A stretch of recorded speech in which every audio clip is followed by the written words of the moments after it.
Hello, everybody. It's RCK again, and I'm here to bring you back your next national overview this week. And of course, it's going to be for an early age nation, and we're going to be going over Therodos, Telkeen Spectre. Now, this is a really sweet national overview or nation that we're going to be over. It's one I enjoy quite a bit. I haven't played a game in them for a while now.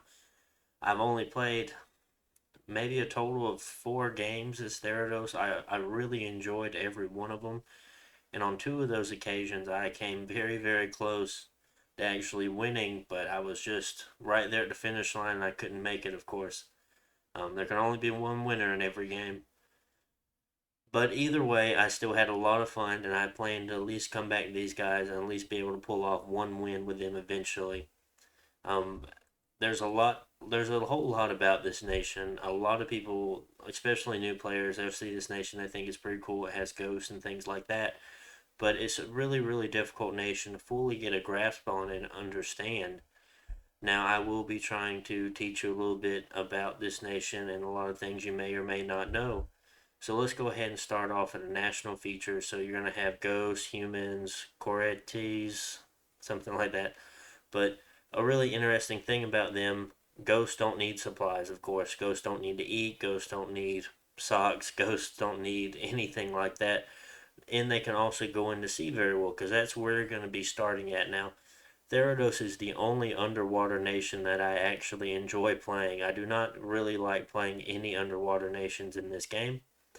Um, it just so happens Therodos, through the lore, they start underwater because they used to be like this island nation, I believe, and the gods got mad at them and they sunk the island. So it's just a bunch of undead ghost people or people like that that can breathe underwater at this point, and they're kind of. You'll have to look up the lore about it. I'm not completely sure on it, but it's pretty cool. It's very interesting. You're gonna have different type of ghost units to really boost out your army, and you're gonna have 2 different sacreds that's gonna also be underwater. Well, actually, one of them's only underwater. The other one is one you can only recruit on land. But very interesting nation overall. So just go ahead and look to magic now. Your main magic paths are going to be nature, water, air, earth, and you'll have a little bit of fire and death. Now, those are going to be, I believe you can get fire rather easily, but death is going to be the tough one to actually get, surprisingly, even though you're a ghost nation. And you also have mage smiths, which we'll go over later. They have some pretty cool abilities. Your priests, yeah, they're average. I believe you can get up to holy twos. They might be holy threes if I remember correctly. I might be wrong. We'll definitely double check that. Since you are a ghost nation, your dominion is going to kill your population. So over time, your income is definitely going to go down. Now, Therodos is a little different than other nations like Lemuria, Asphodel, Ermor, nations like that, which is going to completely destroy your population, taking it all the way down to zero. But something really interesting with Ermor, or something interesting with Therodos, is that if you have a fort, it's not going to completely get rid of the population, even though your dominion kills population. There's always going to be a little bit left over. Now, I'm not entirely sure on how that works with death scales. Um, Having death scales might still kill it. I'm not entirely sure, but your dominion overall is gonna be a very slow burn. It's not gonna be like Ermor. It's like, oh well, I have my capital now. It's just gone. I have zero population now. It's not exactly like that. It's definitely much more of a slow burn, and even to the mid and late game, you still might have population in those castles. So you can build forts underwater. Of course, you start off underwater. Not really that big of a deal. If a lot of things people might not know is that forts underwater do take, well, for this nation anyway, since they don't. It's odd because some nations, I believe, when they build an underwater fort, it still takes 4 turns, if I'm not mistaken. But with this nation, when they build an underwater fort, it takes 5 turns. I could be mistaken with that since I very rarely ever play underwater nations. But I do know, I mean, when you're building forts on land, it's just a regular 4 turn, it's in 2 turns. So there is that. Let's go ahead and look over at the sites. So you only have one site, and this is where you're going to recruit all your sacreds from, and from your capital. These are all your cap only sacreds, of course, except for the Melia, I believe. I think your Melia can be made anywhere. I believe it's only these 3 units right here that are your cap only.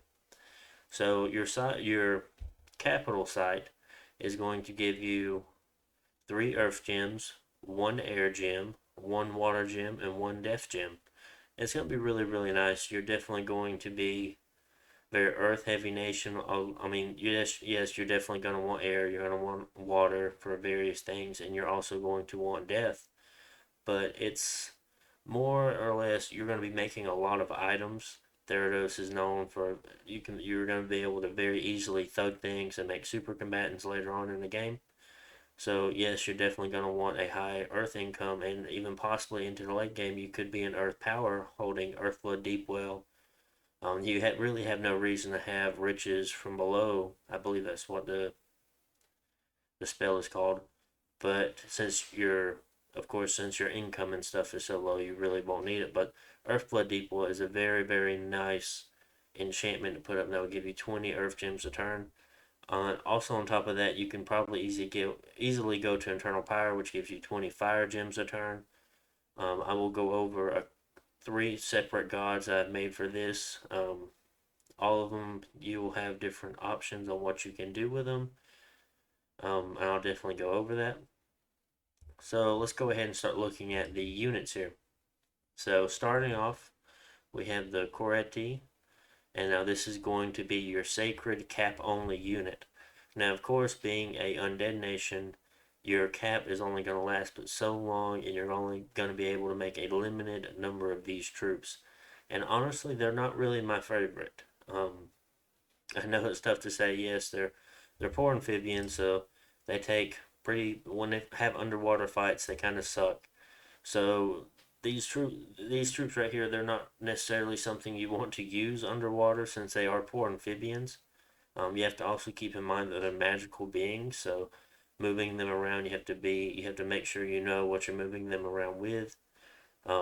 Just be mindful of it. I mean, in a way. And overall, I mean, 28 gold, 23 resources, 36 recruitment points. 36 recruitment points is going to be a lot for you, especially with your decline in your population. It's going to be really hard for you to mass these guys out.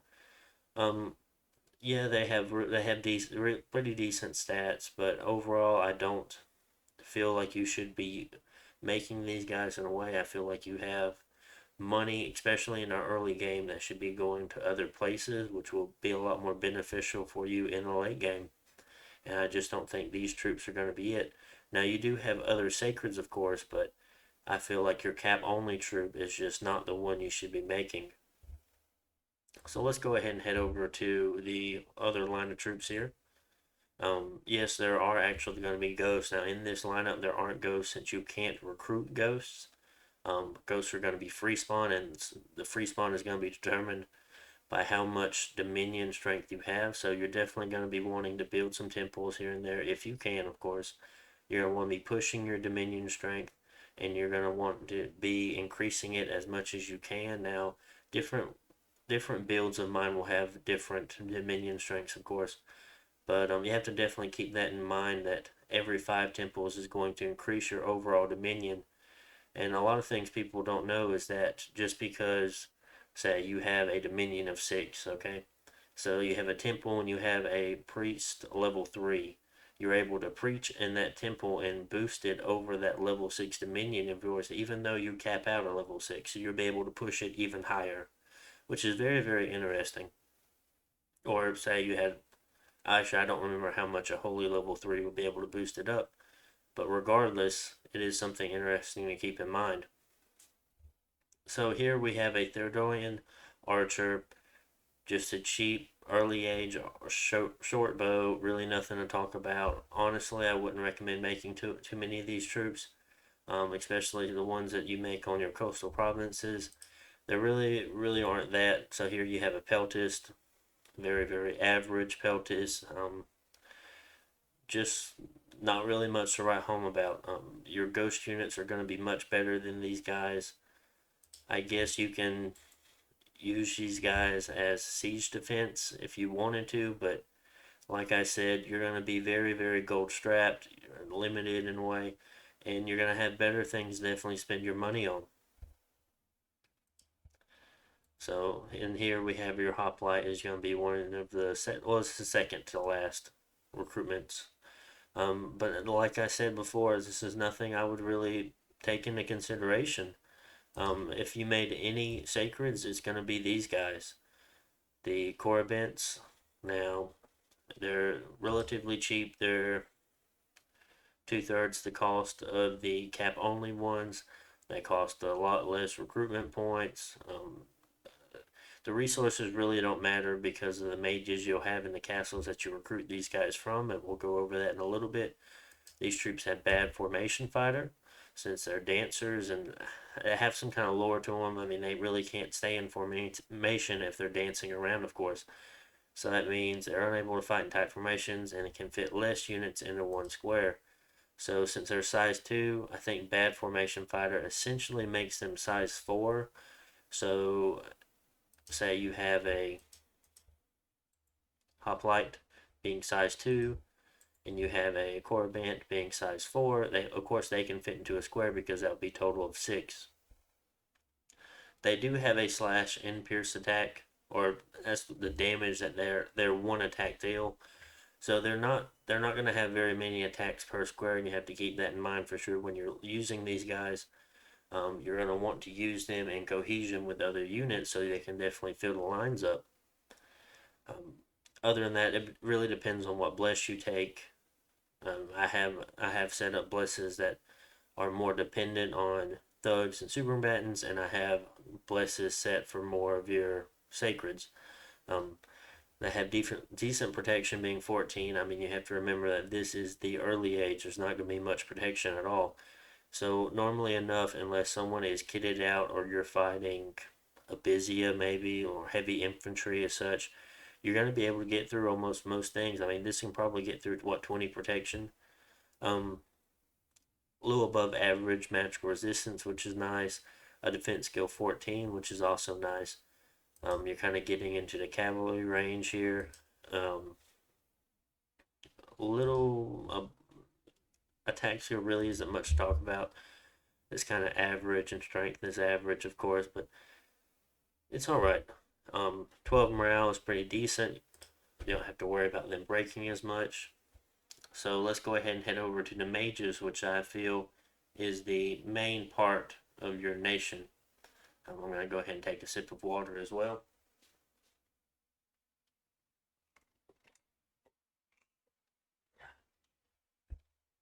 So first we're going to be going over the Melia.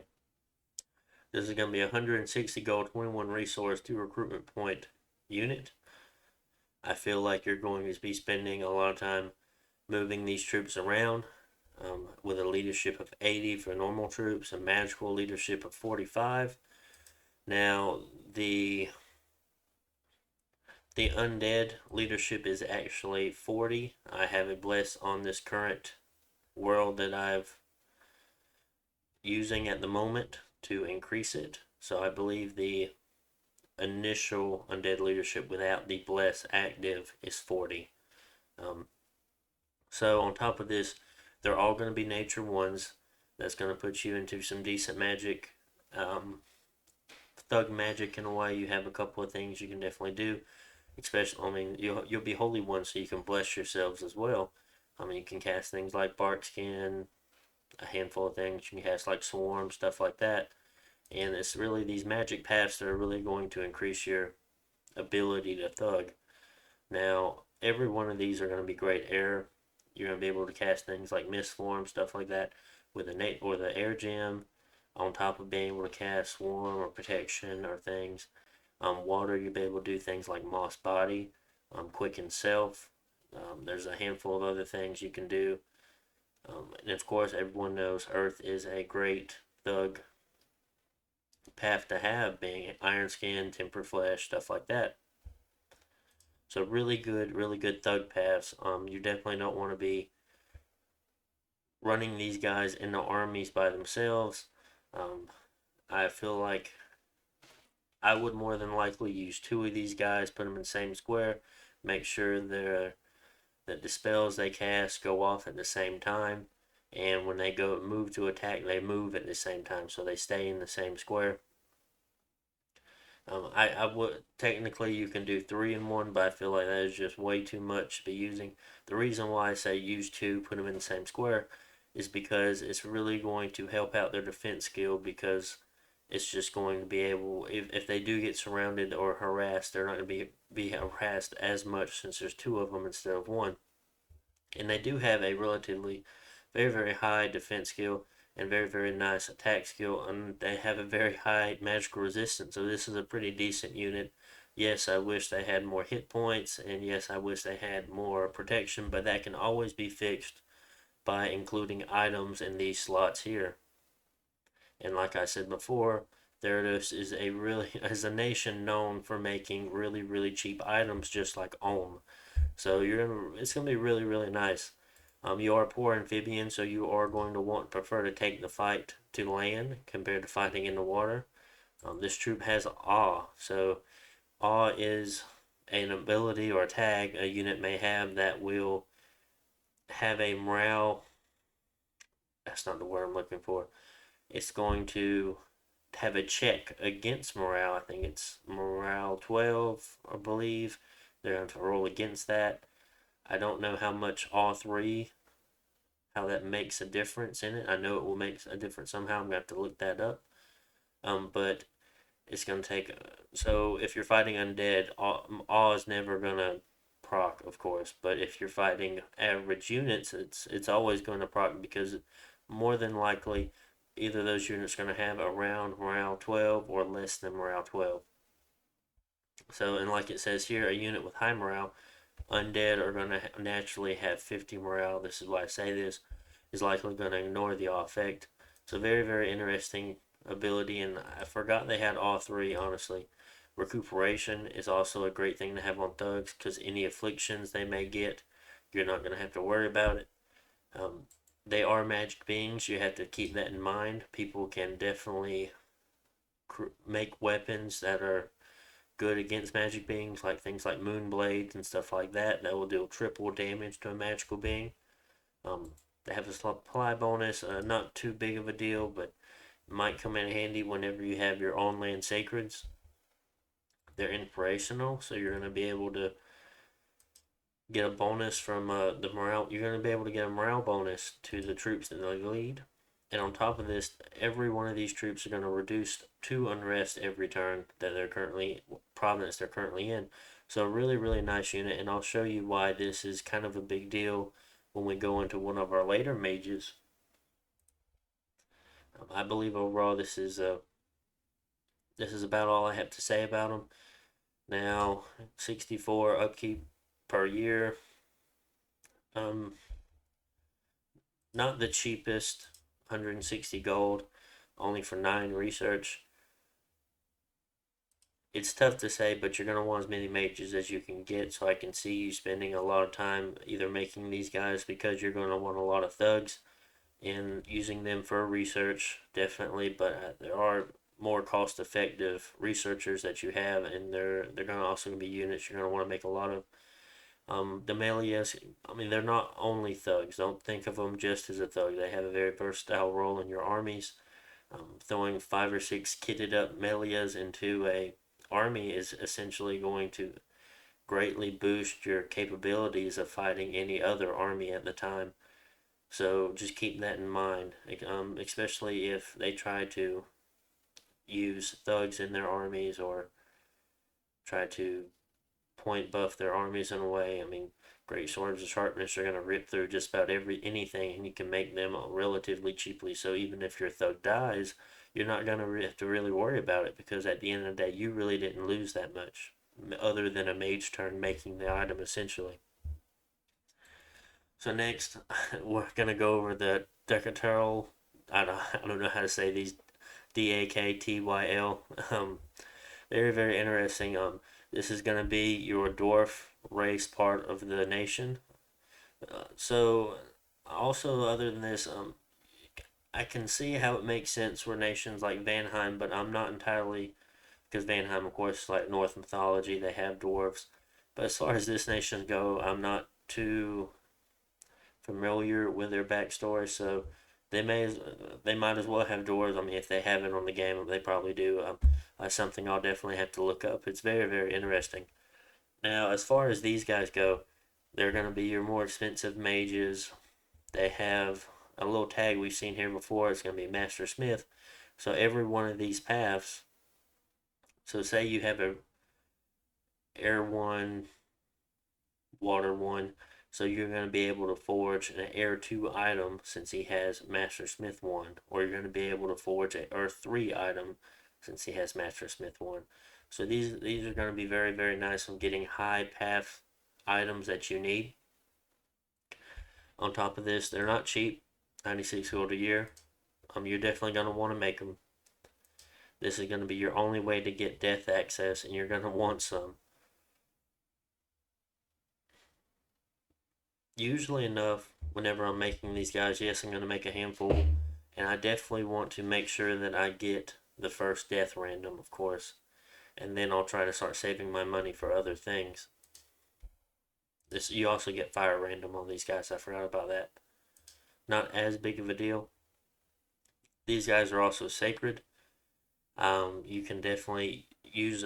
I wouldn't ever bring too many of these guys into your armies. Yes, they're not necessarily melees. I wouldn't necessarily make them combat mages. They do have a place. I feel like they can cast some very decent spells, especially like battlefield spells and things like that. So keep that in mind. You can always use these guys. And you can also sometimes make a bless to use them, but they're very very expensive, and you don't want to throw them away. So whenever you do use them, be mindful and try to use them sparingly in a way. So next we even have a more expensive mage, and this is the Hecatorides. So 350 gold, very very expensive. They're going to take 2 turns to recruit out of your capital. Magic resistance 18, which is really nice. 150 gold a year. They are going to be expensive. Now, what's really really nice about these guys, they're out of the box nature 3, water 2. So right from the start, you're going to be able to cast foul vapors with these troops. On top of this, they're the only way to holy 2. So I did mention this. I thought they were holy 3s. I couldn't remember, but they do turn out to only be holy 2s. My bad. You do get air, water, earth, and nature randoms on these troops. Later on in the game, yes, you're going to want to go down Conjuration, of course. So these guys can definitely be water elemental spammers. They're going to be mass protection. They're going to cast things like relief. They're going to cast things like foul vapors. So keep that in mind. The very, very powerful mages you're going to have here. I would definitely at least bring one of these guys in every army if you can afford it, for sure. If not, bring more. They have awe 6, which is very, very high. So when they do come in combat, they do have a high chance of ignoring someone attacking them, which is going to be really, really nice. Now, these are amphibious troops and are going to take minus attributes in a way, but I wouldn't necessarily want to thug these guys out because of how expensive they are. Keep that in mind. Yes, they would be great thugs having that awe, but they're just so expensive. If you lose one, it's just such a loss for you. They have poison resistance 5, rather low. If you don't take poison resistance on your bless, make sure that you cast something like resist poison, or I forget what the spell is called, but it gives you enough poison to resist foul vapors. They have recuperation just like the melees. They are magic beings. Supply bonus of 50. That has to do with the nature paths that they have. They're even better leaders than the other mages are. Let's look. So it might not show up in the leadership tag here, but whenever they are leading troops, I think they can lead around 40 undead without the bless. I might be wrong. Maybe the bless just adds more. I can't remember, but if you do have these guys in the army, make sure you use troops to lead them, because your ghost units, they're going to have morale. They have a chance of running away, and you have to be careful. And they also have the unrest, reduces unrest tag to them. So very, very interesting. Um, Make sure you put them in places where you have a lot of income in a way. I wouldn't necessarily say that, but because you always kind of want to keep them in key locations. But having them in, say, a castle, of course you're gonna want them in a castle. But you're gonna have mages that cause unrest, and you're gonna want to counteract that. You don't necessarily have to do it with that. You can definitely do it with the melees and stuff. But at the end of the day, the less unrest that you have in a province, the more money you're gonna make out of it. So next we're gonna be looking. We have these we have these few commanders right here, and you see how they're separated, just like how this one's separated. But these are going to be the commanders that you can make on land once you build a castle on land.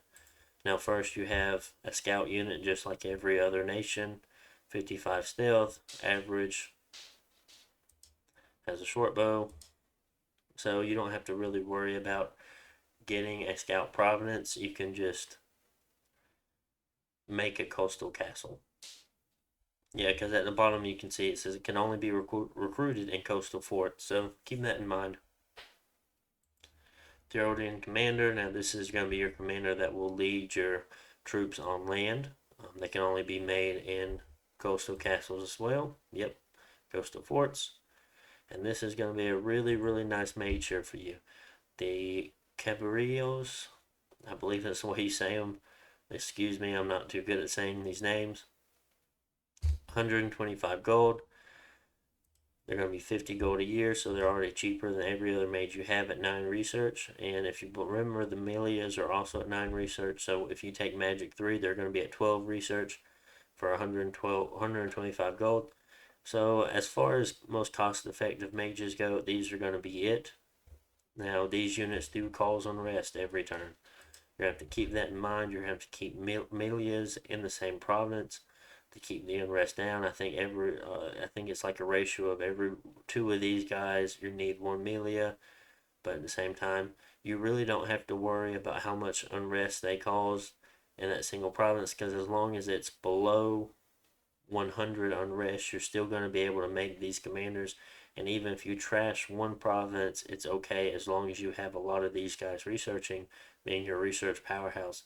Now on top of that, these mages are going to be earth ones, and they're going to be able to have fire, air, water, and earth crosspaths. And normally enough, they are sacred, no big deal. They do have a resource bonus, so every one of these guys in the province is going to give your province an extra 5 resources.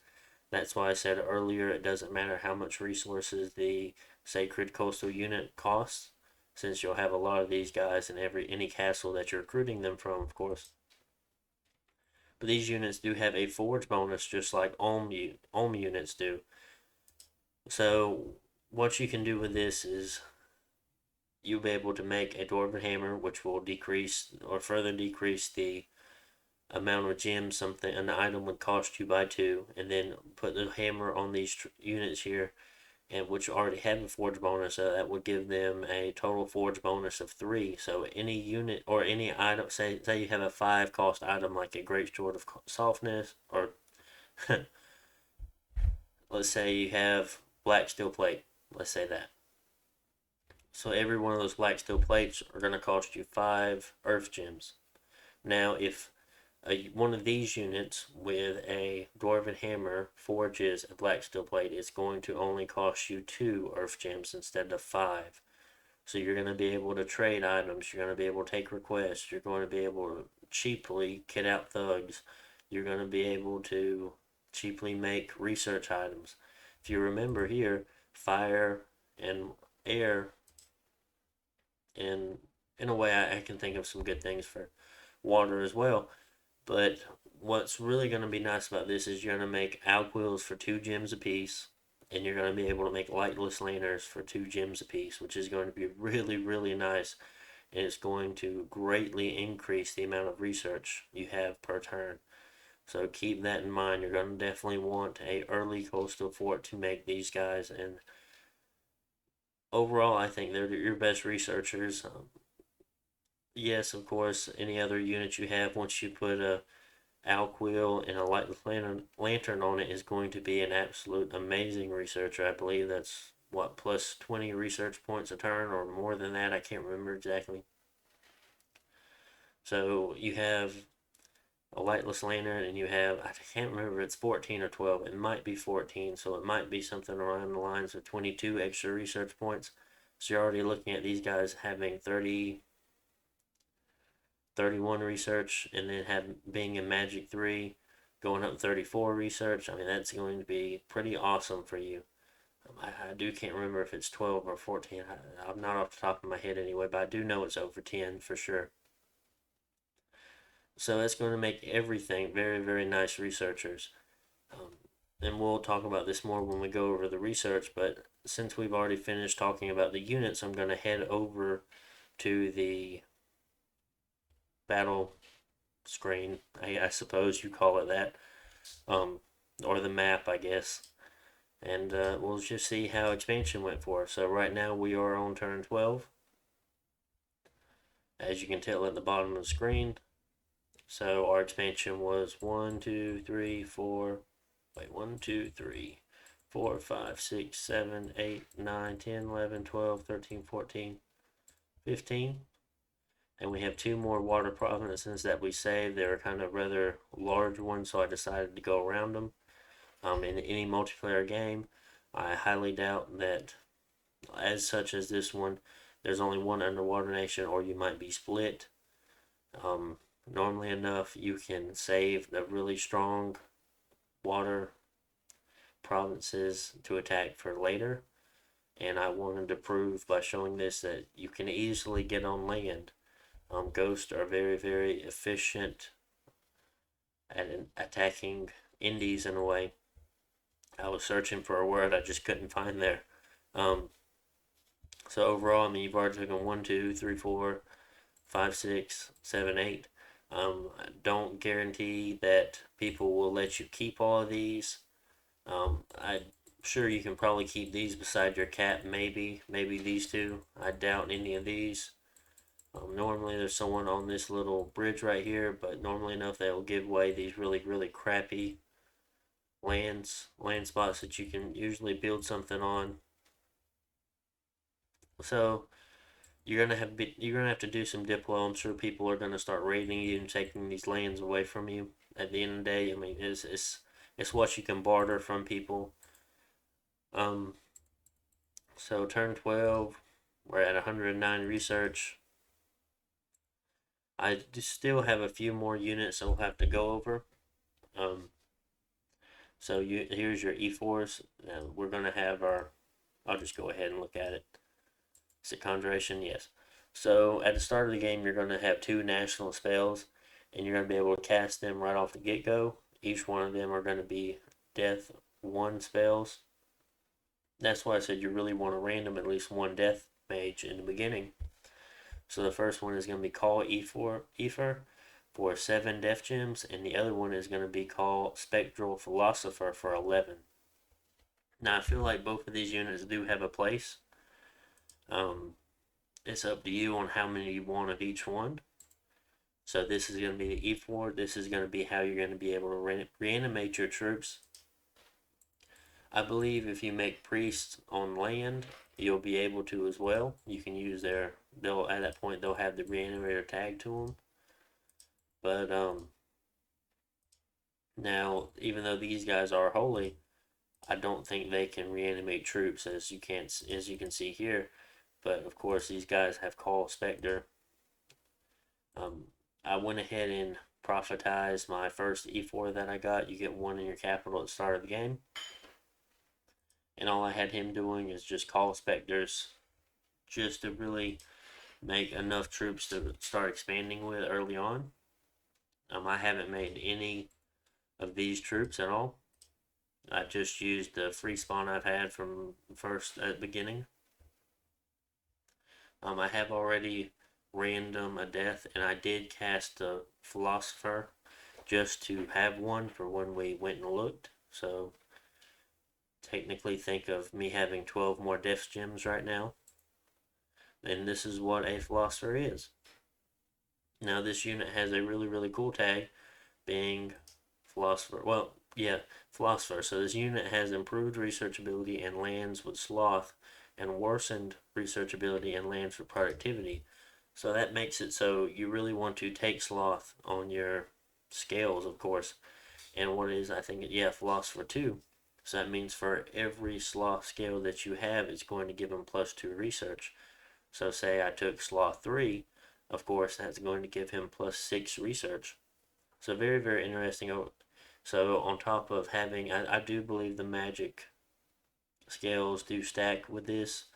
So you increases his research by a total of 10, or no, it increases by a total of 9. He starts off with 10 research. So very interesting. Just a ghost researcher at this point.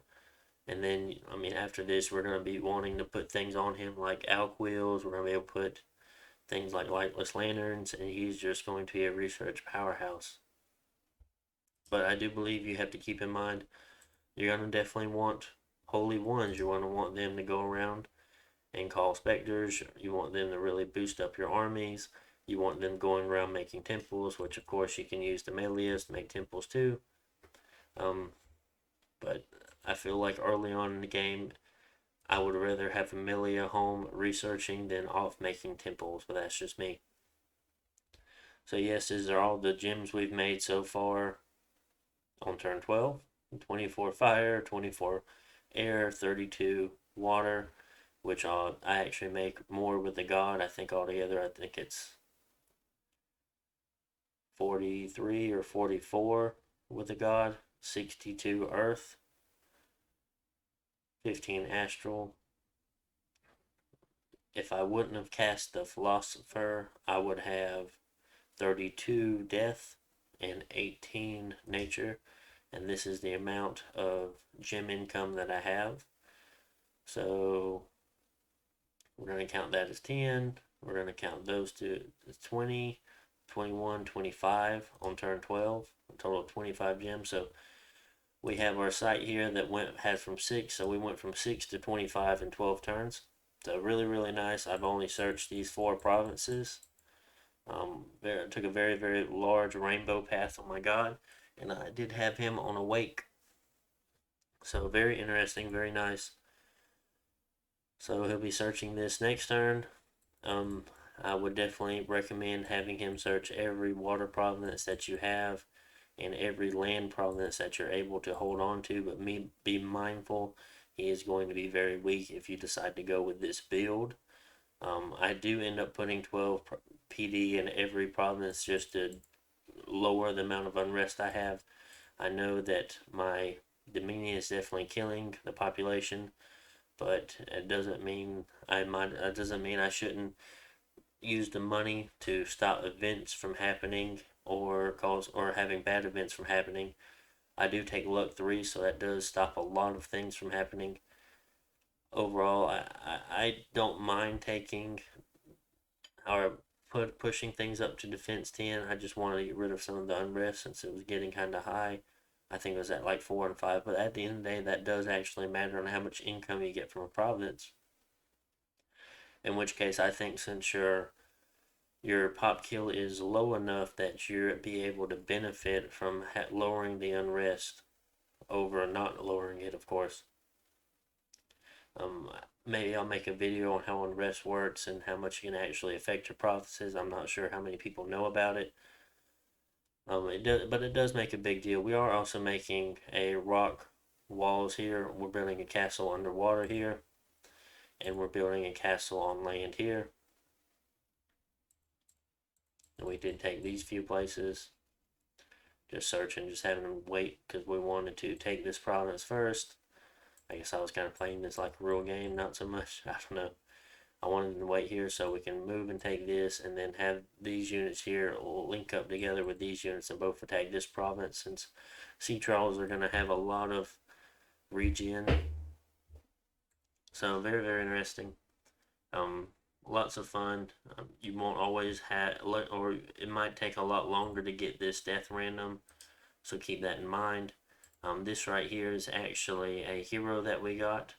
You'll see some more heroes later on. I did set up another test game to show you another unit.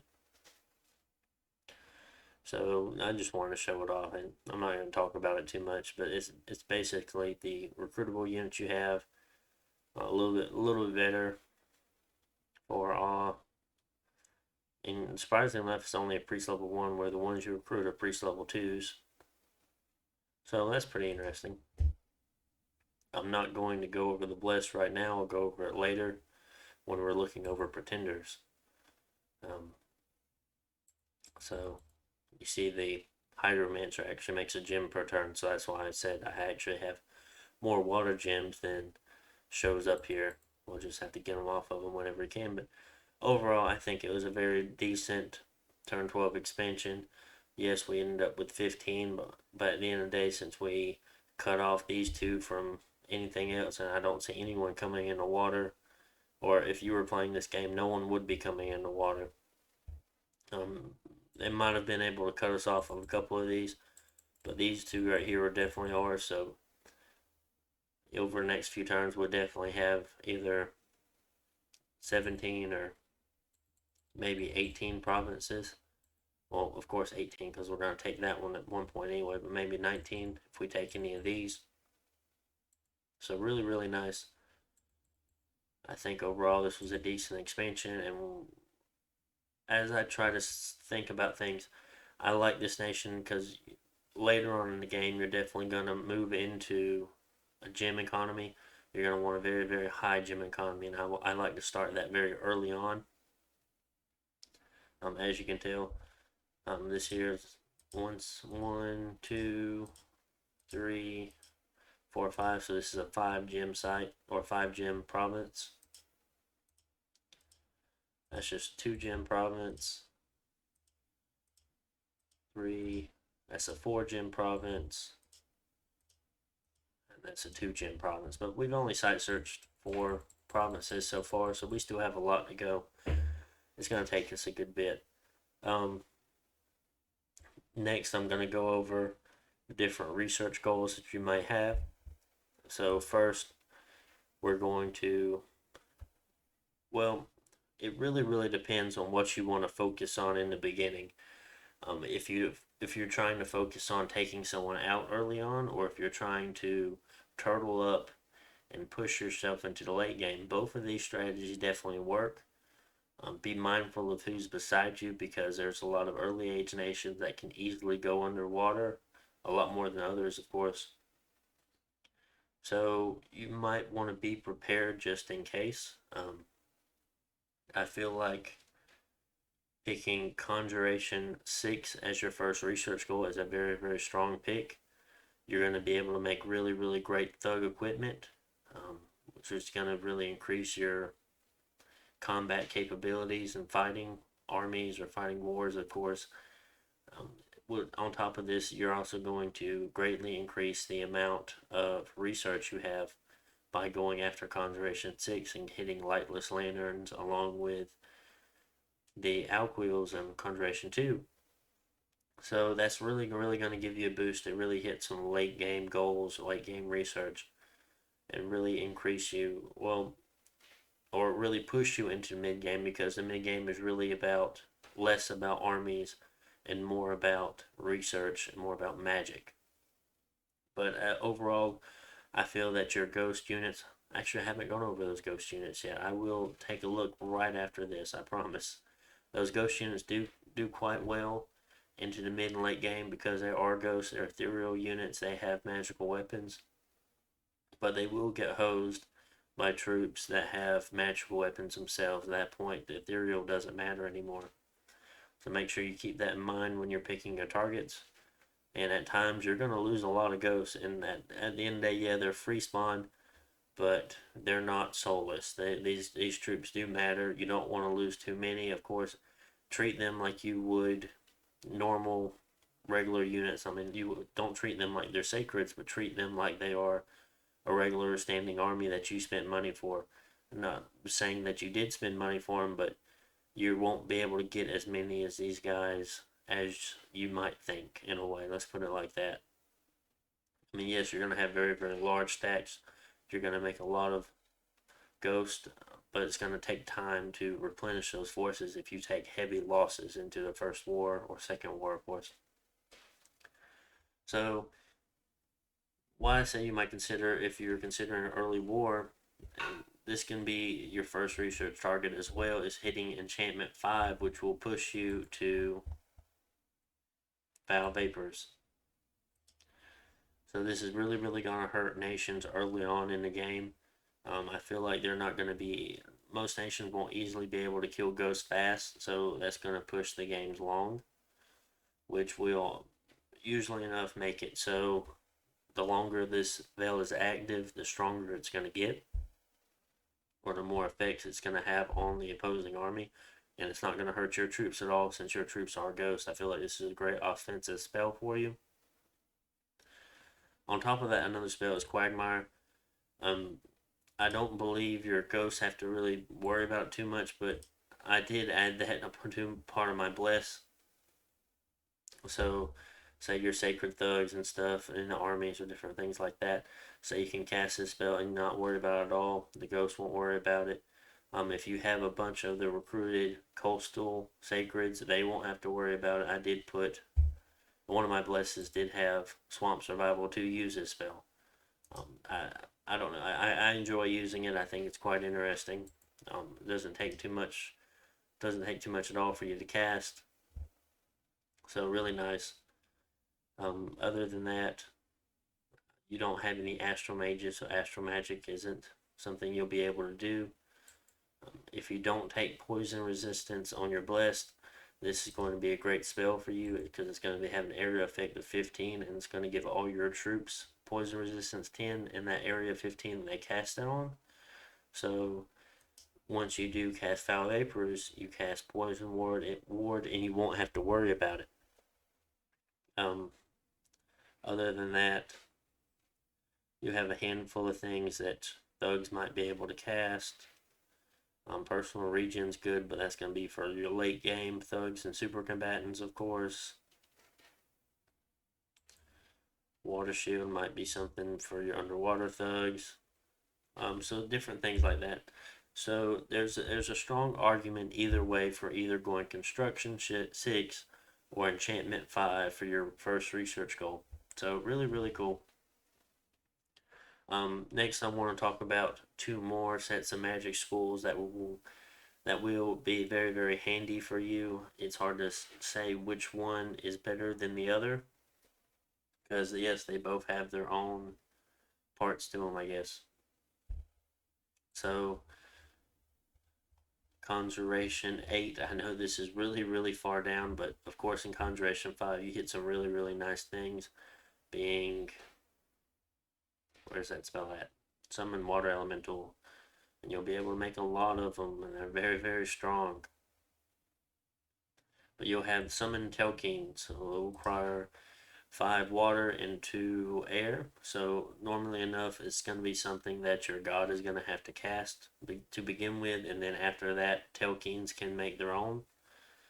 It's going to cost you 69 water gems, and I will show you a Telkeen in the other game that I have set up. Couldn't think of the word. Usually when I'm talking like this, sometimes it's just the words, they're just not there for me. That sounds really bad. But it's interesting. I don't know. And also, Alteration is going to be a really, really great set of spells for you. It's hard to really just pick 3 goals for this nation because you want a lot of research. All your Alteration spells are going to be great for thugs and super combatants, of course. And not only that, you're going to have really, really great spells later on the line that will be cast on the entire army of yours, since I believe your ghosts actually have 0 protection, but they are ethereal.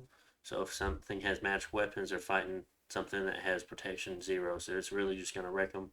But things like Wooden Warriors, very easy spell for you to cast. Iron Warriors, you can definitely use the dwarves to cast that. I believe another thing on top of that, Marble Warriors, your dwarves can cast that. Fog Warriors is going to be difficult to cast, but I believe that your Telkeens will be able to cast it actually. On top of this, you have things like Army of Gold, Army of Lead. I mean, this is really, really late game stuff. So I wouldn't worry too much about this, but do keep that in mind that those things are there. The max protection is going to be really, really nice for you to use. I just wanted to bring that up for sure. Just keep that in mind whenever you're playing. So let me go ahead and exit out of this, and let's continue this one, and let's go and look at a Telkeen. I don't know why I pressed host. Okay. So I'll look over that one in a moment. That one right there is a hero of yours, and this is what hero we saw in the previous game. But this is what a Telkeen looks like. So they have two forms. They have a dog head form. They have like tentacle arms. It's kind of really weird. But they also have a human form. So this one in particular is the one that we summoned. It has Fire 2, Earth 4, Water 4, Earth 4, and Death 2. Air, I think I skipped air. I think I said Earth twice. I'm not entirely sure. But in this dog-headed form, it's going to have Fear 7. So definitely something you can use all with, but you do have to keep in mind that they can't use their arms anymore. So there's going to be 2 less slots that you can use. But they do have Reaper 5, so they're going to be killing your population. So be careful. They have sailing. they have some different resistances that could be used. But like it says here, they are shape changer. Whenever this unit does enter the battlefield, it's going to automatically cast Foul Vapor. So quite interesting. And this is the human form. Now you have your 2 hand weapons here. And if you notice on your magic paths, you lose air and you lose water. So very, very interesting on how the magic paths, or actually the shape that you have changes the magic paths that you have. Overall, I think this is a very, very good one. Let me go ahead and bring up what magic paths they have on Mod Inspector. I want to make sure I let you guys know. I don't want to jip out anything.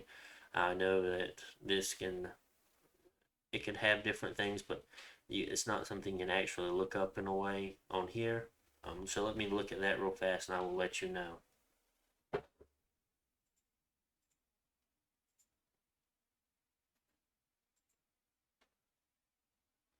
So on Mod Inspector, the Telkeen can either random fire, air, water, earth, or death, and have 100% random, or have 100% chance to random them. So from the looks of it, this one actually random earth, and it was sitting at earth 4. So really nice. I feel like you'll be able to make some boosters. You go up to earth 5 and then earth 6 very easily, since you more than likely took blood on your god, even though there's no blood sites in the water. There are a couple of good blood items you can make, of course, which will come in very, very handy. And this Telkeen can already cast Earthblood Deepwell. So really, really cool. Not necessarily want to use him for that. I would definitely use him for super batting or leading armies. Because yes, super combatants are great on their own, but I mean, there can always be made better by having an army accompany them. So really, really cool unit. This is what one of the heroes look like.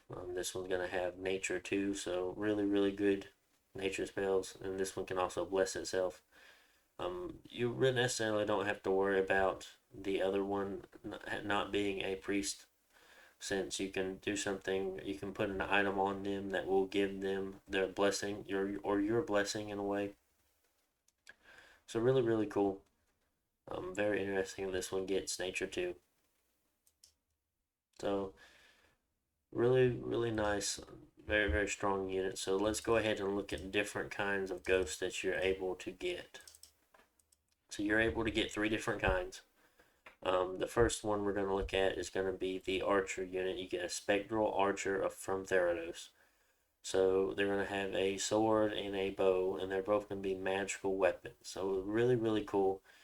They also are ethereal, so ethereal units are very hard to hit with non-magical weapons. I believe it's a 75% chance that they don't get hit if the unit doesn't have magical weapons. It might be more, it might be less, I'm not entirely sure. They're vulnerable to salt, not too big of a deal. Only enough people don't mess with that. Spirit sight, so they can see in darkness. You don't have to worry about that. They have cold resistance. They have poison resistance. They don't need to eat. They're undead. They're amphibians, so they don't take a penalty underwater. So really, really cool unit here. Next, you're going to have a Peltist. It's kind of like your coastal Peltist, and I guess the Archer is kind of like your coastal Archer. And then the Hoplite will be like your coastal Hoplite, of course, but these are all ghost versions of them in a way. And just being a ghost makes them so much better. They also have floating tags, so things like Earthquake won't affect them. Things like Earth Meld won't affect them. You have a Javelin attack and a Sphere, just like how we went over with the coastal unit, and these are going to be magical pierce damage attacks. And then you have your Hoplite, which is a Formation Fighter. Formation Fighter 2. That doesn't necessarily mean that he's going to be a size 0 and you can fit infinite amount of them in there, but it just means you're going to be able to fit an extra unit into that square. So instead of having 3 units to a square, since they're all size 2, so of course 6 divided by 2 is going to be 3, but having this bonus 2 to it is you're going to be able to put 4 units to a square. And having 4 units in a square is really, really nice. They're going to have a higher attack density. They're going to take less attacks since they're going to be able to repel a lot more, since they all have length 4 weapons. Their harassment's not going to be as bad. They already have a high defense skill, and since there's 4, it's going to be really, really nice. You don't have to worry about it as much. So they're actually fairly, very strong units as long as the enemy doesn't have magical weapons, because like I said before, they have 0 protection. All they have is a shield. So make sure you keep that in mind. So really, really cool. I made all those mages just to get up to Conjuration 8 so I can cast the spell with my god. That's why it looks like this, of course. So I'll head over to the Pretenders and we'll go and check that out. I do have 3 different Pretenders set up. If anyone wonders why I have no games or no Pretenders on the screen, this is my desktop, and I don't ever use my desktop other than for recording Dominions. I don't ever play Dominions on it. I always play Dominions on my laptop. It's just easier that way. I've always done it that way. So it is what it is. So looking at the first one, this is what I took in the first world that I showed you. I took a Hydromancer. Every one of your scales, you're going to want to dump them. You're going to want Turmoil 3. You're going to want Sloth 3. You're going to want Cold 3. You're going to want Death 3. And you're not going to really worry about it. It's just how this nation goes. I do take Fortune, or I do take Luck 3. Really, really nice. You're going to have some really, really nice events. And I do take Magic 3, because you want to be a very, very strong researcher. So keep that in mind. I am able to still take Dominion 6 with this. Very, very high path mage, and it's also awake.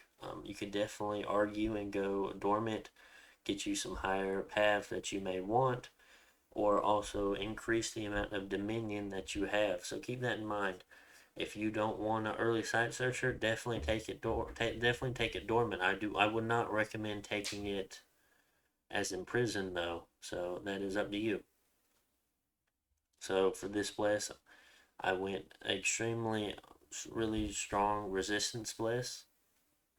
So at the end of the day, all your thugs, all of your super combatants, especially if you kit them right with the right items and items that may give them the bless, of course, like the tail kings that might not be sacred, you're going to be able not to have to worry about a lot of things. Major fire, shock resistant, major cold resistance is going to really stop a lot of answers people may have for you.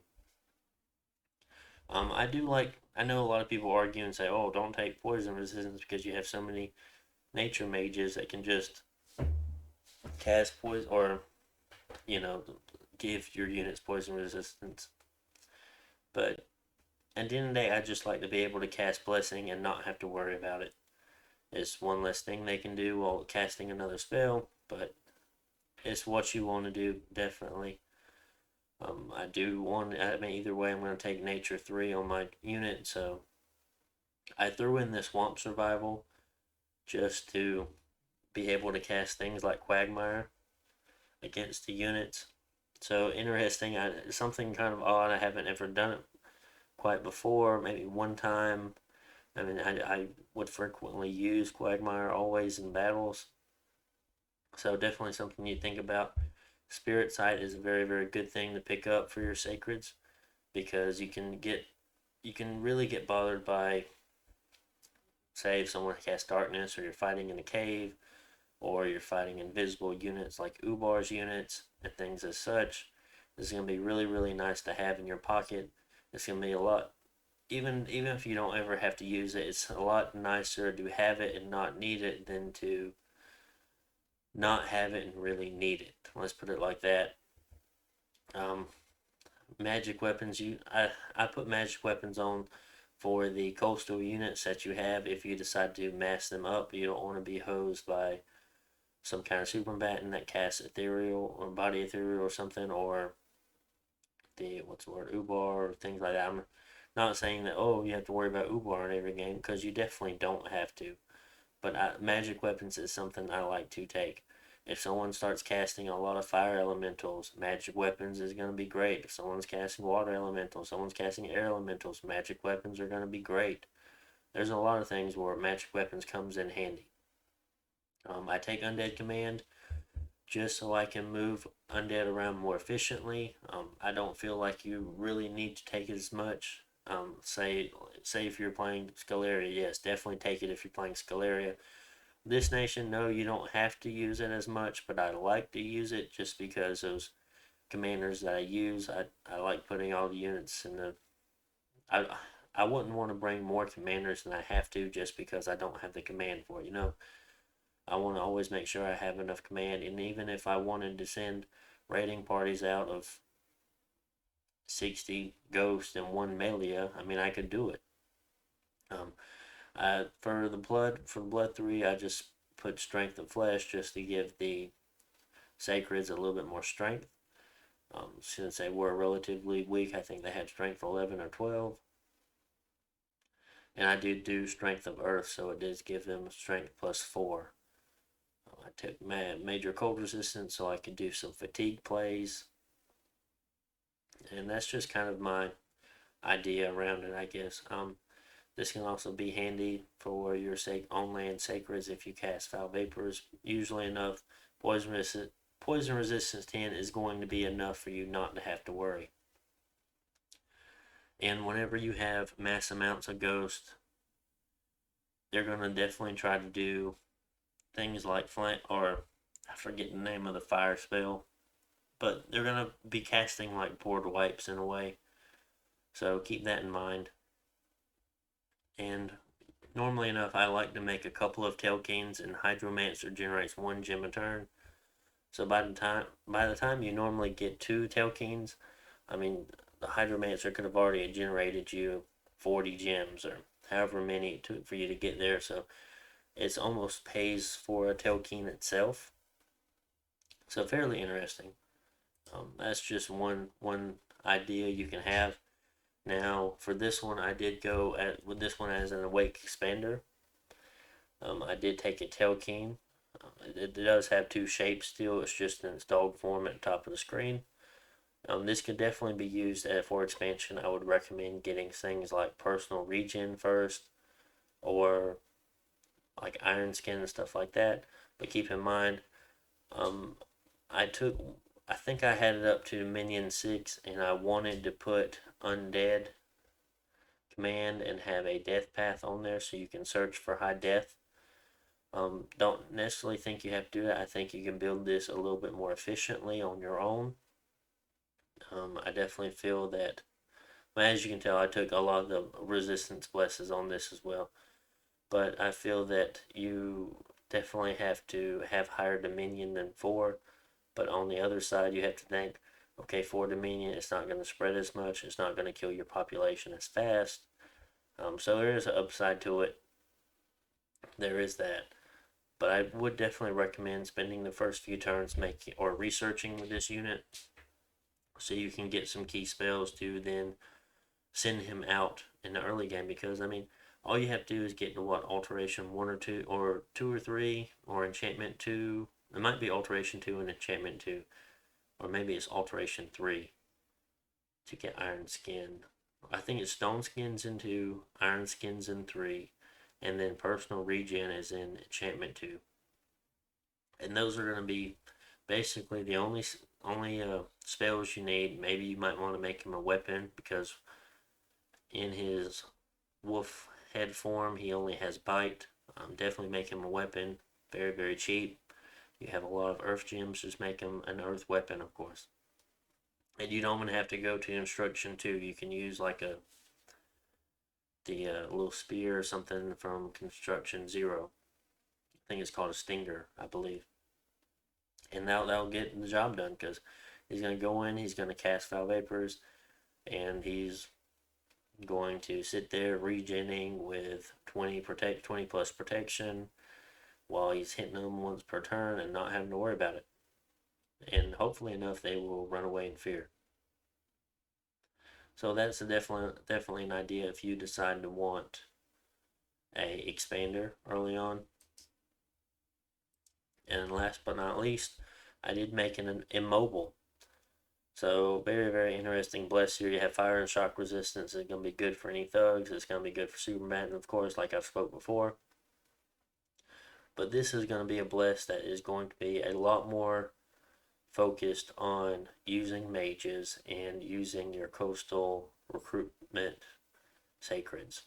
You're going to be able to make a lot of them overall, and having them all have blood vengeance, they're going to really wreak havoc against other units. Now this is going to be Dominion 8 Pretender, so you're going to be able to make a lot of ghosts every turn. Arcane Finesse is going to be nice for casting spells.